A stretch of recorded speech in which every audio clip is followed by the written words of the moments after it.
आखिरकार अनाबिया ने पूरी पूरी कोशिश की है बाबा साहब के दिल से मरीम को उतारने के लिए। मरीम रोती चीखती चिल्लाती है कि आखिर मेरे साथ ये क्या हो गया, और कहती है कि मैंने ऐसा कुछ भी नहीं किया है। मुझे लगता है कि ये किसी की बहुत बड़ी साजिश है, सिर्फ और सिर्फ मुझे बाबा साहब की नज़रों से गिराने के लिए। जिस पर अनाबिया कहती है कि नहीं, ये कोई साजिश नहीं है, बल्कि ये सब कुछ तुम्हारा अपना किया धरा है। तो बेहतर यही है कि इन सब चीज़ों को साजिश का नाम मत दो। ये चीज़ें बिल्कुल बेबुनियाद हैं। आगे से आप देखेंगे कि उसकी माँ कहती है कि नहीं, मुझे इस बात का पूरा यकीन है, मेरी बेटी ऐसा नहीं कर सकती, मुझे अपनी बेटी पे पूरा पूरा भरोसा है। तो बेहतर यही है कि इन सब चीज़ों को अब साइड पे किया जाए। ये सारे मामलात मुझे कुछ समझ नहीं आ रहे। ऐसा लग रहा है कि जानबूझकर कोई खेल रचाया जा रहा है, जिसकी बिना पर ये सब कुछ हो रहा है। लेकिन अनाबिया और उसकी माँ ये बात मानने को तैयार ही नहीं। वो कहते हैं कि नहीं, ऐसा कुछ भी नहीं है, बल्कि सब उस जो कुछ हुआ है बिल्कुल सच्ची बात है। तो बेहतर यही है कि आप लोग भी इन सब बातों को समझ जाएं। अनाबिया चीखो पुकार करती है और कहती है कि निकालिए बाबा साहब इस लड़की को इस घर से, क्योंकि ये लड़की इस काबिल नहीं है कि इसको यहाँ पे रखा जाए। इसकी सारी बातें बिल्कुल बेबुनियाद और गलत हैं। आपको अब ये बात समझनी होगी। मुझे इस लड़की पे रत्ती भर यकीन नहीं है, क्योंकि इसकी सारी हरकतें बहुत ज़्यादा मायूब हो गई हैं। मैं आपको पहले भी कहती रह गई इस लड़की के बारे में, लेकिन आप है कि आपने मेरी बात का यकीन तक ना किया। लेकिन देख लीजिए, वक्त और हालात आपके सामने हैं, आपके सामने ही ये सब कुछ हुआ है। अब आप खुद फैसला कीजिए कि आखिर इस लड़की का क्या करना है, क्योंकि मुझे तो कुछ समझ नहीं आ रही कि आखिर इस लड़की का क्या करना है और क्या नहीं करना। जिस पर बाबा साहब कहते हैं ये फैसला मेरे पे छोड़ दो। तो बेहतर यही है कि तुम अंदर किसी भी मामलात में मत पड़ो। यही तुम्हारे लिए भी बेहतर है और आप सबके लिए भी बेहतर है। ज़्यादा गुस्से में वो एक फाइनल यानी कि एक डिसीजन लेती है कि अब उसको क्या करना है। उसकी बदनामी का रास्ता तैयार कर लेती है, क्योंकि वो जानती है कि जब तक बाबा साहब उसके साथ हैं, उसके साथ अच्छा ही होने वाला है। इसलिए वो इस सीढ़ी को गिराना चाहती है।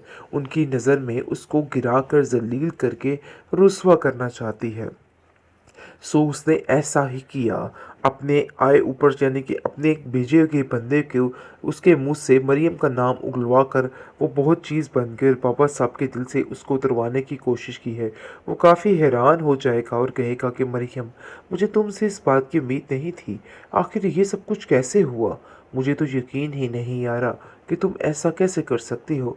जिसको सुनकर वो आगे से कहती है कि बाबा साहब, मेरा यकीन कीजिए, मैंने ऐसा कुछ भी नहीं किया। मुझ पे इल्ज़ाम लगाया जा रहा है, और मुझे जो लग रहा है ना, वो आप समझ नहीं पाएंगे और कभी इस बात पे यकीन नहीं करेंगे।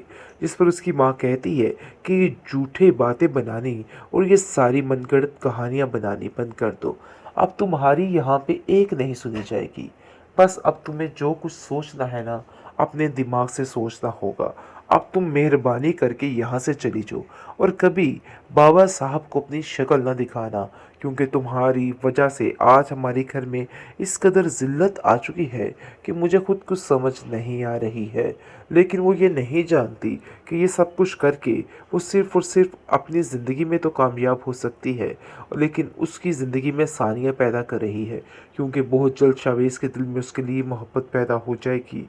क्योंकि सारी चीज़ों का उसको अंदाज़ा हो गया है कि मरियम आखिर किस किस्म की लड़की है। अवैस बहुत ज़्यादा पछताने वाला है। जिसने जो गलती की है उसकी सज़ा उसको मिलकर ही रहेगी, क्योंकि उसने जो किया है अब वो बहुत ज़्यादा पछताएगा और गिड़गिड़ाकर माफ़ी भी मांगेगा। अनाबिया ने किसी किस्म की कोई कसर बाकी नहीं छोड़ी है। हर एक किस्म की हद पार कर दी मरियम को जलील, रुस्वा और बदनाम करने में। मरियम बेचारी हक्की बक्की रह गई कि आखिर ये हो क्या गया।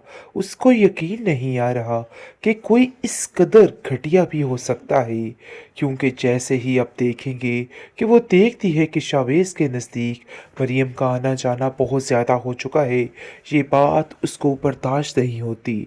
और ये बात नाकाबिले बर्दाश्त होने की वजह से उसका दिल काफ़ी परेशान सा हो जाता है। और वो कहती है शावेज़ को कि आखिर ये सारा क्या मामला है?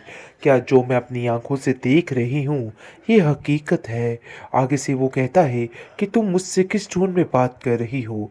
तुम्हारा ये रवैया मुझे बिल्कुल भी पसंद नहीं है। देखो, मुझसे ज़रा तमीज़ से बात किया करो। लेकिन इस बात पर अनाबिया को समझ आ गई है कि घी सीधी उँगली से नहीं निकलेगा, बल्कि उँगली को टेढ़ा करना ही पड़ेगा। मतलब साफ है कि अब जाकर उसको इस बात की समझ आ चुकी है कि अब इस लड़की को किस तरीके से हैंडल करना है। बहरहाल वो भी समझ चुकी है कि अब मरियम के साथ ऐसा क्या किया जाए कि उसकी ज़िंदगी में सुकून आ जाए, क्योंकि वो जानती है कि जब तक बाबा साहब के दिल से ये मरियम नहीं उतरेगी, उसके लिए कोई आसानी नहीं होगी, जिसकी वजह से वो हाथ धो के पीछे पड़ चुकी है मरियम के। मरियम पर तरह तरह की इल्ज़ाम तराशी करने के लिए तैयार बैठी है। लेकिन जी आप देखेंगे कि जैसे ही वो आती है शावेज़ के घर में, तो वावेला समझ जाता है, जिस पर उसकी माँ कहती है कि मरियम के बारे में ऐसी कोई भी बात मत करना, यहाँ पे मैं बिल्कुल भी बर्दाश्त नहीं करूँगी। वो सबके साथ बदतमीज़ी से पेश आकर वहाँ से चली जाती है, लेकिन दिल ही दिल में उसके खिलाफ साजिशें करने में मशगूल हो जाती है और वो जानती है कि किस तरीके से अब इन लोगों को हैंडल करना है। बहुत ज़्यादा गुस्से में वो एक फाइनल यानी कि एक डिसीजन लेती है कि अब उसको क्या करना है। उसकी बदनामी का रास्ता तैयार कर लेती है, क्योंकि वो जानती है कि जब तक बाबा साहब उसके साथ हैं, उसके साथ अच्छा ही होने वाला है। इसलिए वो इस सीढ़ी को गिराना चाहती है, उनकी नज़र में उसको गिराकर ज़लील करके रुस्वा करना चाहती है। सो उसने ऐसा ही किया। अपने आए ऊपर यानी कि अपने एक भेजे हुए बंदे को उसके मुंह से मरियम का नाम उगलवा कर वो बहुत चीज़ बन कर बाबा साहब के दिल से उसको उतरवाने की कोशिश की है। वो काफ़ी हैरान हो जाएगा और कहेगा कि मरियम, मुझे तुमसे इस बात की उम्मीद नहीं थी। आखिर ये सब कुछ कैसे हुआ? मुझे तो यकीन ही नहीं आ रहा कि तुम ऐसा कैसे कर सकती हो। जिसको सुनकर वो आगे से कहती है कि बाबा साहब, मेरा यकीन कीजिए, मैंने ऐसा कुछ भी नहीं किया। मुझ पे इल्ज़ाम लगाया जा रहा है और मुझे जो लग रहा है ना, वो आप समझ नहीं पाएंगे और कभी इस बात पे यकीन नहीं करेंगे। जिस पर उसकी माँ कहती है कि ये झूठे बातें बनानी और ये सारी मनगढ़ंत कहानियाँ बनानी बंद कर दो। अब तुम्हारी यहाँ पे एक नहीं सुनी जाएगी। बस अब तुम्हें जो कुछ सोचना है ना, अपने दिमाग से सोचना होगा। अब तुम मेहरबानी करके यहाँ से चली जाओ और कभी बाबा साहब को अपनी शक्ल ना दिखाना, क्योंकि तुम्हारी वजह से आज हमारे घर में इस कदर ज़िल्लत आ चुकी है कि मुझे खुद कुछ समझ नहीं आ रही है। लेकिन वो ये नहीं जानती कि ये सब कुछ करके वो सिर्फ़ और सिर्फ अपनी ज़िंदगी में तो कामयाब हो सकती है, लेकिन उसकी ज़िंदगी में सानिया पैदा कर रही है, क्योंकि बहुत जल्द शावेज़ के दिल में उसके लिए मोहब्बत पैदा हो जाएगी, क्योंकि सारी चीज़ों का उसको अंदाज़ा हो गया है कि मरियम आखिर किस किस्म की लड़की है। अवैस बहुत ज़्यादा पछताने वाला है।